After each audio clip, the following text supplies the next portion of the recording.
Magandang araw sa lahat.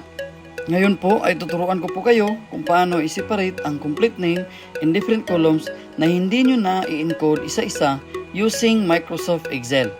Sa column A, makikita natin na magkasama ang family name, first name, at middle name.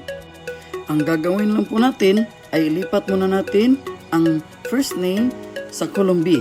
Kopyahin lang po natin ang nasa pinakaitaas na pangalan. Tapos, i-click.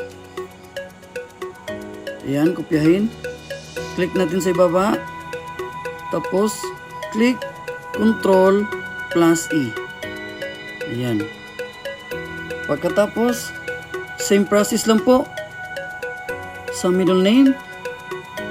Kopyahin lang po yung pinakaitaas na middle name. Click sa ibaba.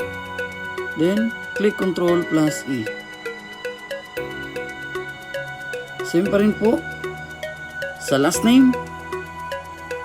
Kopyahin pa rin po yung pinakaitaas na pangalan, pinakataas na last name.